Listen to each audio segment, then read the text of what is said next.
एक बार एक गरीब आदमी कुछ पैसे उधार लेने के लिए एक सेठ के पास जाकर कहता है, सेठ जी कृपा कर आप मुझे 10,000 रुपए उधार दे। मैं 5 महीनों के अंदर आपके पैसे वापस कर दूंगा। सेठ ने उस पर तरस खाकर पैसे दे दिए। 5 महीने बीत जाने के बाद भी जब उस व्यक्ति ने सेठ के पैसे नहीं लौटाए, तब सेठ को मजबूरन उसके घर जाना पड़ा। लेकिन वह व्यक्ति उस दिन घर पर नहीं था। जब भी वह सेठ वहां जाता तो वह व्यक्ति कोई ना कोई बहाना बनाकर सेठ को वापस भेज देता। फिर एक दिन वह सेठ घर से ही मन बनाकर गया कि आज चाहे कुछ भी हो जाए मैं अपने पैसे लेकर ही लौटूंगा। जब सेठ उस व्यक्ति के घर पहुंचा, वहां और तो कोई नहीं दिखा, बस एक छोटी सी लड़की बैठी थी। सेठ ने उसी से पूछा, तुम्हारे पिताजी कहाँ हैं? लड़की बोली, पिताजी स्वर्ग का पानी रोकने गए हैं। फिर पूछा, तुम्हारा भाई कहाँ है? लड़की बोली, मेरा भाई बिना झगड़े के झगड़ा करने गया है।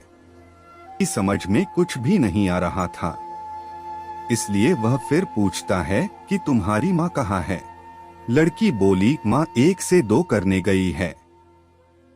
सेठ उसके इन जवाबों को सुनकर चिढ़ गया और गुस्से में पूछता है, और तुम यहाँ बैठी क्या कर रही हो?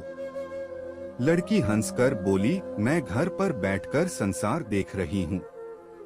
सेठ समझ गया कि यह लड़की उसके किसी भी सवाल का सीधा जवाब नहीं देगी, इसलिए उसने सोचा कि इससे प्यार से बात करके देखता हूँ, शायद यह लड़की मुझे इन बातों का मतलब समझा दे। फिर वह सेठ उस लड़की से प्यार से पूछता है, बेटी तुमने अभी जो मेरे सवालों के जवाब दिए हैं उनका मतलब क्या है? इस पर लड़की ने उससे पूछा, अगर मैं सभी बातों का मतलब समझा दूं, तो आप मुझे क्या दोगे? सेठ इन सब सवालों का मतलब जानने के लिए उत्सुक था। वह बोला, जो मांगोगी वही दूंगा। लड़की बोली, अगर आप मेरे पिताजी का सारा कर्ज माफ कर दोगे तो मैं आपको सारी बातों का अर्थ बता दूंगी। सेठ ने कहा, ठीक है, मैं तुम्हारे पिताजी का सारा कर्ज माफ कर दूंगा।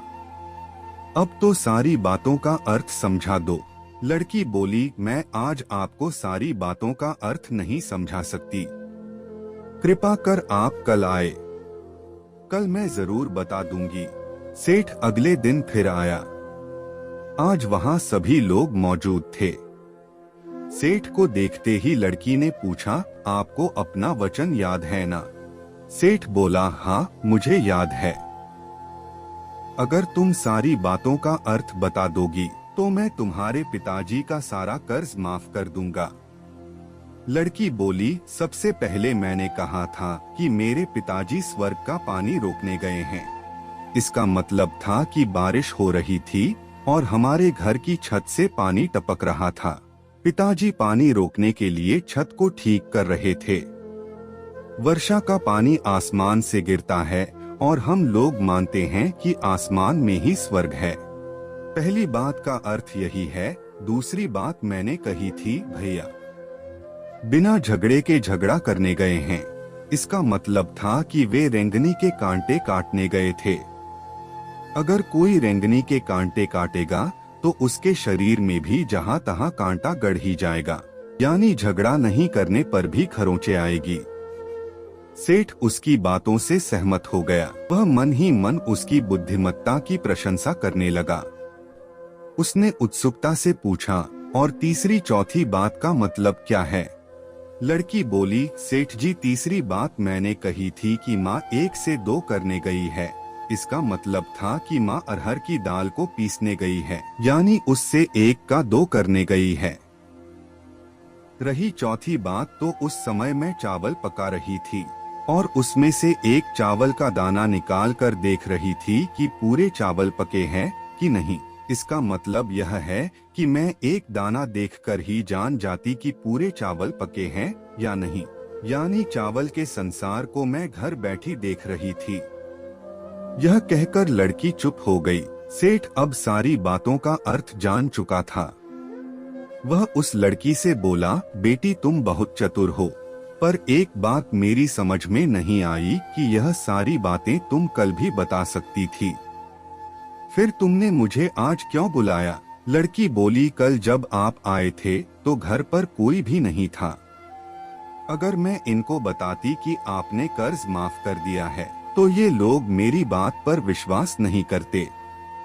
आज स्वयं आपके मुंह से सुनकर कि आपने कर्ज माफ कर दिया है, जहां इन्हें विश्वास हो जाएगा वहीं खुशी भी होगी।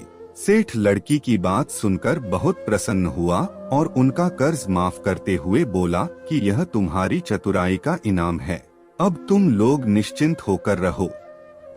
इतना कहकर सेठ लड़की को आशीर्वाद देकर चला गया।